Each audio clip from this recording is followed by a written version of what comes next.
নিরঞ্জনং নিত্যমনন্তরূপং ভক্তানুকম্পাধৃতবিগ্রহং বৈ ঈশাবতারং পরমেশমিদ্যং তং রামকৃষ্ণং শিরসা নমামঃ। শ্রী শ্রী রামকৃষ্ণ লীলা কথায় পূর্ববর্তী পর্বগুলিতে আমরা শুনেছি শ্রী শ্রী ঠাকুরের শুভ আবির্ভাব, বাল্যকাল এবং কলিকাতায় আগমন ও দক্ষিণেশ্বরে শ্রী শ্রী জগন্মাতার পূজার ভার গ্রহণ। আজকের এই পর্বে আমরা শুনব ঠাকুরের দক্ষিণেশ্বরে পূজার ভার গ্রহণ করার পর সাধন লীলা। আগের পর্বে আমরা দেখেছি ঠাকুর শ্রী শ্রী কালীমাতার পূজার ভার গ্রহণ করলেন, আর ঠাকুরের জ্যেষ্ঠ ভ্রাতা রামকুমার একটু বিশ্রাম দিতে অল্প শ্রমসাধ্য রাধা গোবিন্দের পূজায় নিজেকে নিয়োজিত করলেন। কিন্তু তার কিছুদিন পরেই রামকুমার মথুরবাবুকে বলে হৃদয়কে রাধা গোবিন্দের পূজায় নিয়োগ করে নিজে অবসর নিয়ে গৃহে ফেরবার জোগাড় করতে লাগলেন। ইতিমধ্যে কোনো কাজে তাকে শ্যামনগর মুলাজোর যেতে হয় এবং সেখানে হঠাৎ সম্ভবত 1856 খ্রিস্টাব্দে তার মৃত্যু হয়। রামকুমার মাত্র 1 বছর শ্রী শ্রী জগন্মাতার পূজা করেছিলেন। শ্রীরামকৃষ্ণের মধ্যে ত্যাগ শক্তি ও মাতৃ পূজায় অনুরাগ একই সঙ্গে বৃদ্ধি পায়। পিতৃতুল্য অগ্রজের মৃত্যুতে রামকৃষ্ণের মনে সংসারের অনিত্যতা অধিকতর প্রকট হওয়ায় তাঁর বৈরাগ্যের ভাবটি বৃদ্ধি পেতে থাকে। ফলে তিনি শোকে মুহ্যমান না হয়ে মাতৃপূজায় অধিকতর মনোনিবেশ করেন ও অনুক্ষণ মাতৃদর্শনের জন্য ব্যাকুল হয়ে থাকতেন। পূজান্তে রামপ্রসাদ কমলাকান্তের গান গেয়ে দেবীকে শোনাতে শোনাতে প্রেমে বিহ্বল হয়ে পড়তেন। অন্য কোনো বিষয়ে কারোর সঙ্গে বৃথা বাক্যালাপ করে সময় নষ্ট করতেন না। রাত্রে মন্দির দ্বার বন্ধ হলে পঞ্চবটির পাশে জঙ্গলে আমলকি গাছের নিচে বসে জগন্মাতার ধ্যান করতেন। ওই স্থানটি ছিল নিচু, এবড়ো খেবড়ো, খানা খন্দে ভর্তি, আবার কবর টাঙা, কাজেই সেখানে কেউ যেত না। ওই জঙ্গলের ভিতরে বসে থাকলে কেউ বাইরে থেকে দেখতেও পেত না। ঠাকুর এ সময় ইহারি তলে বসে রাত্রে ধ্যান ধারণা করতেন। হৃদয় একদিন মাতুলের পেছু পেছু গিয়ে তাকে জঙ্গলে ঢুকতে দেখে, কিন্তু মাতুল পাছে বিরক্ত হয়, তাই ভেতরে না ঢুকে বাইরে থেকে সে ঢিল ছুঁড়ে ভয় দেখাতে থাকে। অনেকক্ষণ পরেও মাতুল ফিরল না দেখে নিজে ঘরে ফিরে যায়। পরদিন অবসর সময়ে হৃদয় মাতুলকে প্রশ্ন করে, রাত্রে জঙ্গলের ভেতরে কি করো? রামকৃষ্ণ বলেন, ওখানে আমলকি গাছের তলায় বসে ধ্যান করি। এতে যে উদ্দেশ্যে ধ্যান করা তা সিদ্ধ হয়। আরো কয়েকদিন ঢিল ফেলে ভয় দেখিয়েও মাতুলকে নিরস্ত করা গেল না। এদিকে দিনে মন্দিরের কঠোর পরিশ্রম, আবার ধ্যানের জন্য রাত্রি জাগরণের ফলে মামার শরীর ভেঙে পড়বে ভেবে হৃদয় একদিন নিঃশব্দে জঙ্গলে ঢুকে দেখে মামা পরিধেয় বস্ত্র ও যজ্ঞোপবীত খুলে রেখে সুখাসনে ধ্যানে নিমগ্ন। এসব মামার পাগলামি মনে করে সে কাছে গিয়ে ডাকাডাকি করায়। মামার হুঁশ এলে তাকে বলে, পইতে কাপড় ফেলে বসেছিলে কেন?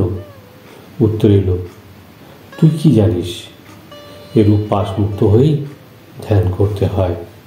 জন্মাবধি মানুষ ঘৃণা, লজ্জা, কৌলশীল, ভয়, মান, জাতি ও অভিমান এই অষ্টপাশে বদ্ধ হয়ে রয়েছে। পৈতৃক গাছটাও আমি ব্রাহ্মণ, সকলের চেয়ে বড়, এই অভিমানের চিহ্ন এবং একটা পাশও বটে। তাকে ডাকতে হলে এই সব পাশ ফেলে দিয়ে এক মনে ডাকতে হয়। তাই ওই সব খুলে রেখেছি। ধ্যান শেষ হলে ফেরবার সময় আবার পড়ব। হৃদয় এসব কথা শুনে অবাক হয়ে ফিরে গেল, কিছু বলল না। ভেবেছিল বকাবকি করবে, বোঝাবে, কিন্তু কিছু করাই সম্ভব হলো না। ঠাকুরের কাঞ্চনাসক্তি ত্যাগের অপূর্ব মন্ত্র, টাকা মাটি, মাটি টাকা। আবার মন থেকে কাঞ্চনের আসক্তি একেবারে দূর করতে রামকৃষ্ণ কিছু মাটি আর কয়েকটি টাকা একসঙ্গে হাতে নিয়ে টাকা মাটি, মাটি টাকা এই বলে নাড়াচাড়া করতে করতে সহজ বিচারে যখন স্থির করলেন ঈশ্বর লাভের জন্য দুটির কোনোটি তার সহায়ক হবে না, মাটিরও যা মূল্য টাকারও তাই, তখন মাটি ও টাকা দুই একত্রে গঙ্গায় ফেলে দিলেন। এরপর রামকৃষ্ণ আর কখনো কাঞ্চন স্পর্শ করতে পারেননি। পরবর্তীকালে তার ভরণ পোষণের জন্য মথুরবাবু জমিদারির তালুক তাঁকে দেওয়ার প্রস্তাব করে। তেমনি লক্ষ্মীনারায়ণ মারোয়ারি 10,000 টাকা দেওয়ার প্রস্তাব করে রামকৃষ্ণ প্রস্তাব দুটি ঘৃণার সঙ্গে অগ্রাহ্য করেন আর প্রস্তাবকারীদের তীব্র ভর্ৎসনা করেন। নরেন্দ্র অর্থাৎ স্বামী বিবেকানন্দ একবার পরীক্ষা করার জন্য রামকৃষ্ণের বিছানার নিচে একটি টাকা রেখে দেন। তাতে বিছানা স্পর্শ করা মাত্রই শ্রীরামকৃষ্ণের হাতে তীব্র যন্ত্রণা অনুভব করে কষ্ট পান। রাগানুগা ভক্তিতে ঠাকুরের ব্যাকুলতা বৃদ্ধি। শ্রীরামকৃষ্ণ মানসিক ত্যাগে তৃপ্ত না হয়ে বাহ্য ত্যাগের অনুশীলন যেমন করলেন, তেমনি মাতৃদর্শনে ব্যাকুল হয়ে ধ্যানের মাত্রাও বাড়ালেন। আর সেই সঙ্গেই পূজাকে গভীরতর মনোনিবেশ করলেন। আবার মায়ের তৃপ্তির জন্য বিধিবদ্ধ পূজার পর মাকে গান শোনানো তার পূজার একটি অঙ্গ হয়ে উঠল। রামকৃষ্ণ ব্যাকুল হৃদয়ে বলতেন, মা, তুই রামপ্রসাদকে দেখা দিলি, আমায় কেন দিবি না? আমি ধন জন ভোগ সুখ কিছুই চাই না, আমায় দেখা দে মা। প্রার্থনা করতে করতে চোখের জলে বুক ভেসে যেত। একটু আশ্বস্ত হয়ে আবার গান গাইতেন। এইরূপ পূজা, ধ্যান ও ভজন যতদিন যায় শ্রীরামকৃষ্ণের অনুরাগ ও ব্যাকুলতা দিন দিন বৃদ্ধি পেতে থাকে। দেবীর সেবা পূজা সম্পন্ন করার সময় তার সময়সীমা ছাপিয়ে চলল। হয়তো মাথায় ফুলটি দিয়ে ধ্যানস্থ হয়ে রইলেন 2 ঘন্টা। দেবীকে অন্ন নিবেদন করি মার খাওয়ার অপেক্ষায় কতক্ষণ কাটালেন। সকালে ফুল তুলে মালা গেঁথে কতক্ষণ ধরেই না মাকে সাজাতেন। বিকালে মাকে গান শোনাতে শোনাতে আরাত্রিকে দেরি হয়ে যায়।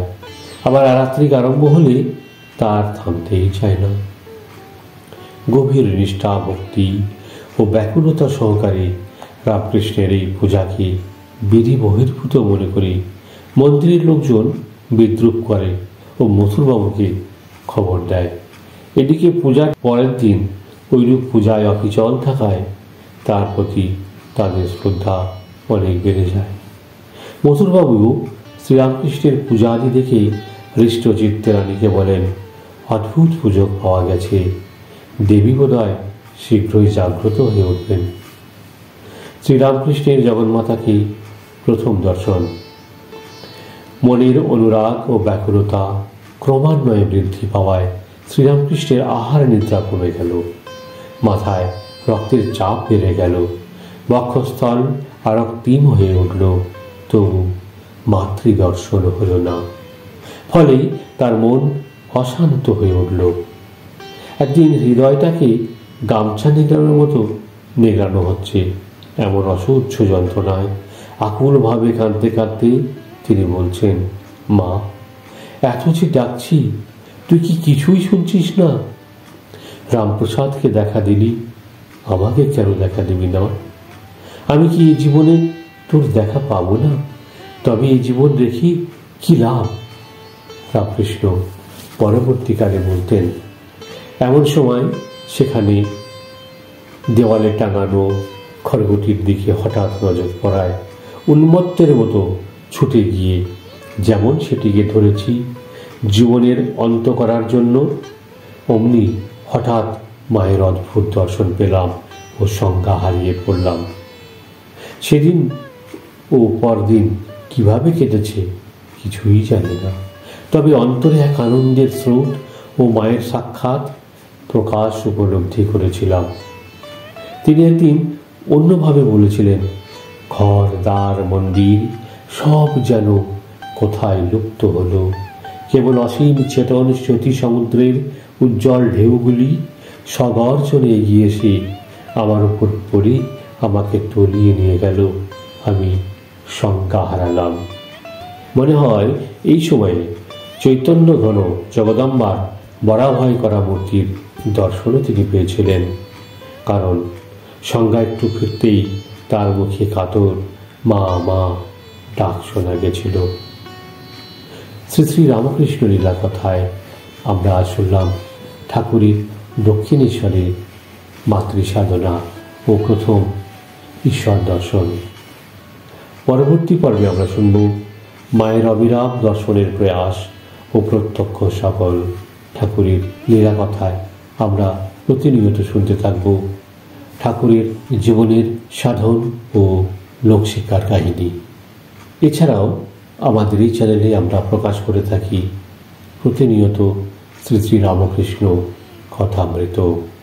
শুনতে থাকুন আর এই চ্যানেলটিকে অবশ্যই সাবস্ক্রাইব করবেন ও আমাদের ভিডিওগুলি ভালো লাগলে অবশ্যই আপনি আপনার আত্মীয় পরিজন বন্ধু জ্ঞাতি সকলকে শেয়ার করতে ভুলবেন না। জয় রামকৃষ্ণ, জয় রামকৃষ্ণ, জয় রামকৃষ্ণ।